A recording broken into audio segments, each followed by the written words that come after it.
Hello, my friends. This is Lynda Lippin, and welcome to the Pilates Goddess podcast.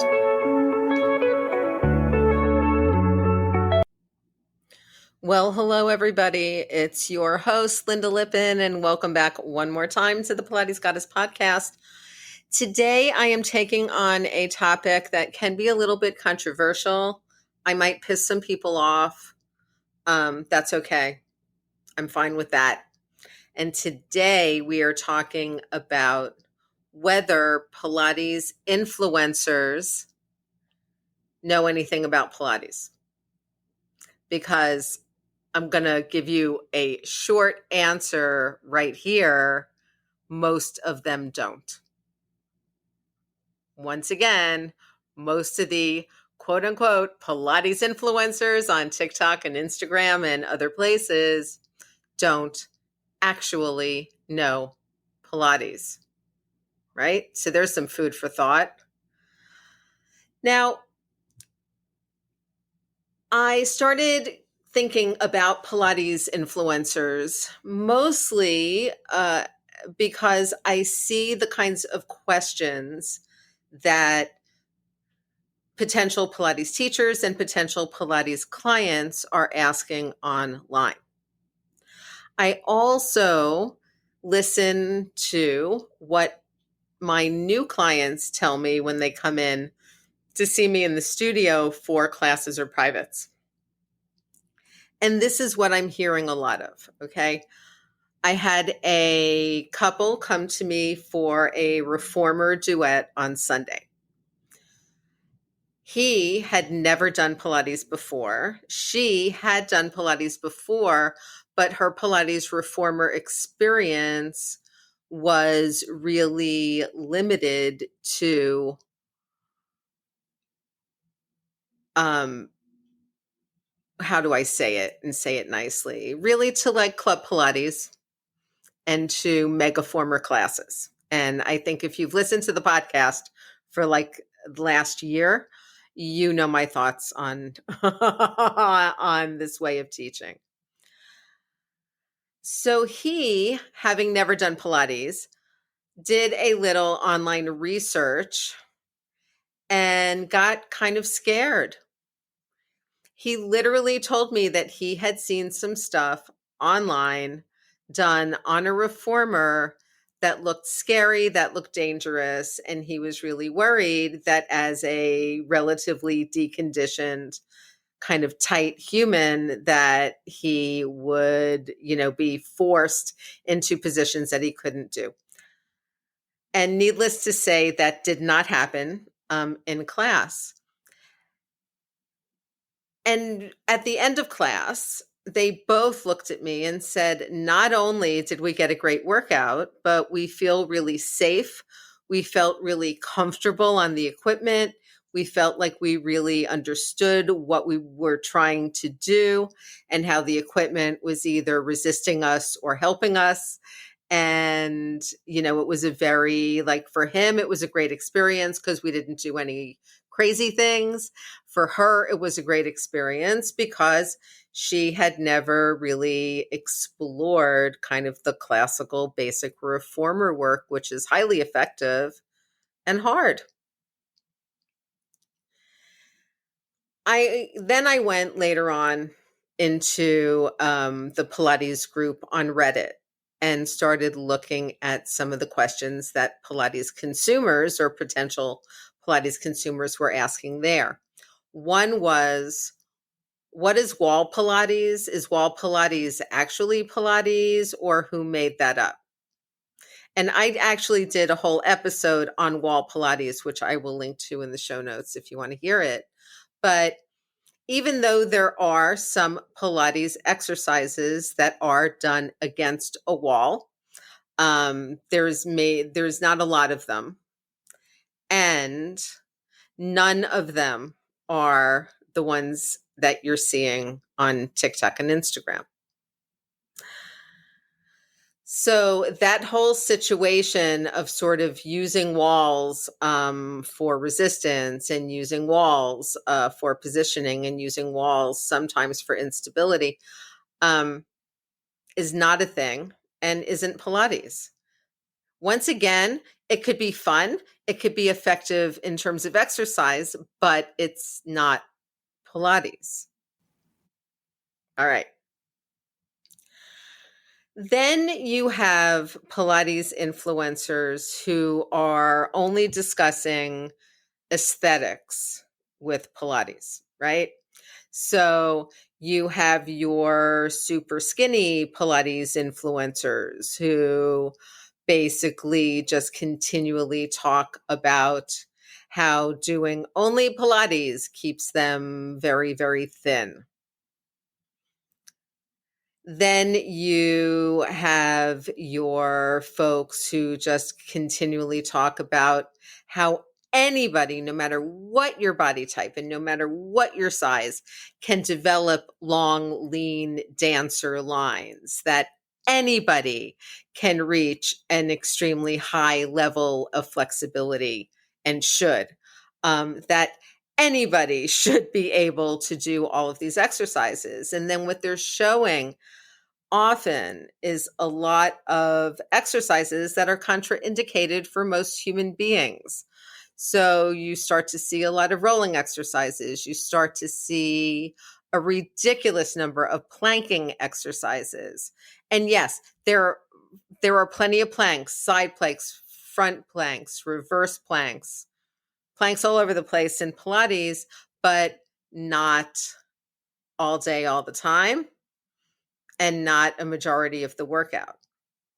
You know, if you have ever done a classical Pilates mat class, even an advanced classical Pilates mat class, what you see is that the exercises move between stress on different body parts. Okay. So we do some planking exercises, we do something else, we do some side exercises, then we go into a different position, right? We do exercises on our back, then we do seated, then we do exercises on our back, then we come onto our stomachs, then we do exercises there, we come back to the spine again, then we might come onto the side, then we might elevate into a side plank, a reverse plank, or a regular plank. And they're not actually called planks in Pilates. All right. It's like pull front, it's like pull back, it's twist, it's, mermaid, it's side bend, it's different language that we use because that's how Joseph Pilates named his exercises. Even if you look at the reformer, you look at long stretch on the reformer, I think anyone could arguably say that it is a moving plank, right? With your hands on the bar, springs underneath you, moving the carriage. However, it's not called that. It's called the long stretch. So I think it's important, similarly to a yoga class, similarly to a CrossFit class, similarly to any class, that when you're doing a specific workout that has been developed, in, say, in the case of Pilates for, 100 years, in the case of yoga, say, for thousands of years, that you are kind of following the structure of that workout program. So if you're, doing Olympic weightlifting and you're doing, you're going to do squats, you're going to do deadlifts, you're going to have your push press, there's certain exercises that you are going to be doing, what they are called. Right? In a yoga class, those exercises might be called something very different and sometimes might have even a different intention and a different outcome, but are fine. And in a Pilates class, again, you're in that structure of Pilates. Now, in terms of other pieces of equipment and small apparatus that people throw in with the exercises, I've also seen some crazy shit online. Sliders, for example, are really not a part of Pilates. Okay. Yes, we do standing work, and yes, we do side splits and different and front splits and Russian splits and different things where you're on standing on the reformer, moving the carriage with one leg, and stabilizing with one leg. But these exercises are not done on the floor, and they're not done standing on something slippery. So one day I'm online and I start to see people encouraging folks to work out at home using paper plates to create slide under their feet and under their hands. And all I could think of was how easy it would be for somebody to get injured in their own home by falling or slipping or rotating, their hip in a weird way because the plate slipped. So, not a great idea. I have seen Pilates kits online that say that they're home reformer kits, and they're basically a collection of resistance tubing, resistance bands with handles and straps. These are not Pilates things. Now, that is not to say, once again, that you can't mimic some of the Pilates spring exercises with bands and tubing and elastic things, because you can. However, that is mimicking Pilates equipment, okay? That is mimicking Pilates. That is not actually Pilates. So to sell a basically $20 on Amazon tubing and handle kit with the door anchor as a quote unquote home reformer and charge $200 for it instead of $20 because you've packaged it in that way is, to me, a total ripoff, but people are paying for it. So there you are. You'll also see Pilates balls, Pilates small balls, all kinds of things that are called Pilates, and they're not.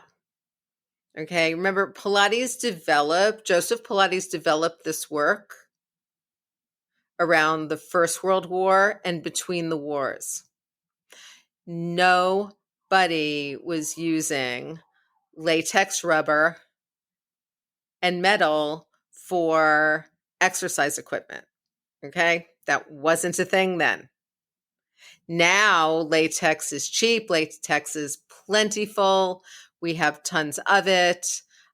We figured out synthetic versions of it, and we can now make really inexpensive, tubing and things like that with it. But that wasn't the case when Joe was developing his work. Okay, so he didn't have small inflatable balls. He didn't have the Swiss exercise balls. He did not have these things. They are not part of Pilates. These are add-ons that teachers and influencers and other people came up with later on.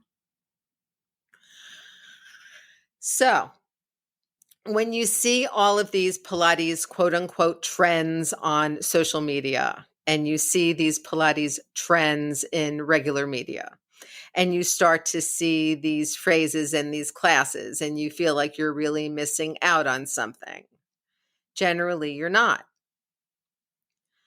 So what do I recommend you do instead? All right, number one, do a little research on your influencers, people. I mean, we do have an entire internet, all right, to pull from. So you go onto TikTok or Instagram and you see, some human being doing something crazy and calling it Pilates. And you're like, do they know what they're doing?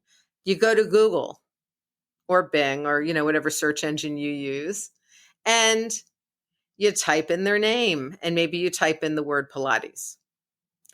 And if you don't get any hits other than their social media profiles, I can almost guarantee you that's not a Pilates teacher. Because You might look at my stuff on Instagram or my stuff on TikTok or YouTube. You can follow the links. You can look at my website. You can look at my bio. You can look at my class schedule. You can go to Google and see my 5-star reviews. You can see testimonials from clients that are, that can go back 30 years. You can see that I'm a Pilates teacher, that I've been doing it for a long time, and that I know what I am doing. For most of the quote unquote Pilates influencers, you're not going to find that. So what I really recommend that you do is, if you are looking for, free Pilates workouts online, which lots of you are, you need to do a little background research and a little background check into the person whose workouts you're doing. Is this really Pilates? Do they know Pilates? Do they do Pilates? Have they been teaching Pilates for a long time? Do they teach in a studio? Do they have client testimonials? Are they just trying to sell you on a program that really isn't Pilates and that might hurt you? Really, you have to have some due diligence here.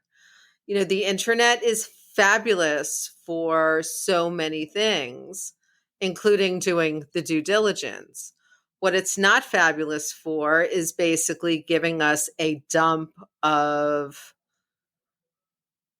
kind of a dump of just junk that we then have to sift through to find the good stuff within the pile of junk. And I'm telling you, there's a lot of junk out there. Okay, a lot of junk out there. I also see a lot of people asking questions about doing Pilates for weight loss and doing Pilates for spot toning and doing Pilates for all of these, again, aesthetic reasons. And here's what I have to say about this. Number one, exercise is not a primary way of losing weight or losing fat. It just isn't. Okay. If you are really have too much body fat and you know it, and you are comfortably seeking to work with your body and make some changes, you need to be looking at nutrition. You need to be looking at sleep and stress, and you need to be looking at exercise. For most folks, they need to be looking at the nutrition and the sleep and stress before the exercise. Okay. Exercise is not going to help you if you keep eating the same shit food, keep eating tons of sugar, keep doing what you're doing, or eating way too much. It's also not going to help you if you're not getting enough sleep and you're stressed out all the time. Okay. So exercise needs to kind of fit into a lifestyle or a life program. Okay. You're not just going to lose fat. Secondly, everyone should know by now that spot toning generally doesn't work. Okay. Yes, you will do exercises that you might feel a little bit more in your inner thigh because that's the primary thing that's working, like doing an inner thigh lift. You may do exercises like a, tricep kickback or a tricep extension where you really feel the back of your arm and you're getting some targeting there. But that is not necessarily spot toning. That is just strengthening different muscle groups. And when you do that, and you do that all the way around the body so that you're strengthening the front, the back, both sides, then you will end up with balanced strength. Pilates also adds balanced strength, back stability, and flexibility and mobility into the equation so that your body functions better and you start to feel better. All of these are great things, but doing Pilates is not just going to immediately whittle your waist, get rid of any inner thigh hang, and, get rid of the bingo arms. or the wave goodbye arm. That's not how any of this works. It's just not. So what I recommend you do is you find exercise that you like to do. You don't follow the internet trends. You don't follow the quote unquote influencers. You dig a tiny bit deeper and you find people who are actually masters at their craft, have been doing what they do for a long time, and those people can help you. Okay, I can probably help you. Lots of my colleagues can probably help you. But doing the latest Pilates influencer workout trend on TikTok and Instagram is probably not going to help you, could possibly hurt you, and will take time and energy away from doing stuff that would be truly effective. All right. So I probably pissed some of you off, and I'm actually okay with that. Feel free to write in, leave me a voicemail at pilatesgoddess.com, and let me know how you feel about this episode and how you feel about the world of the Pilates and fitness influencers. Have a fabulous rest of your day, and I will talk to you next time. Bye. Thank you so much for listening to the Pilates Goddess podcast. Music brought to you by Nerd Salad. Please leave a review on Apple Podcasts, especially if you liked it. And please like, share, and subscribe wherever you listen to your podcasts. Thanks.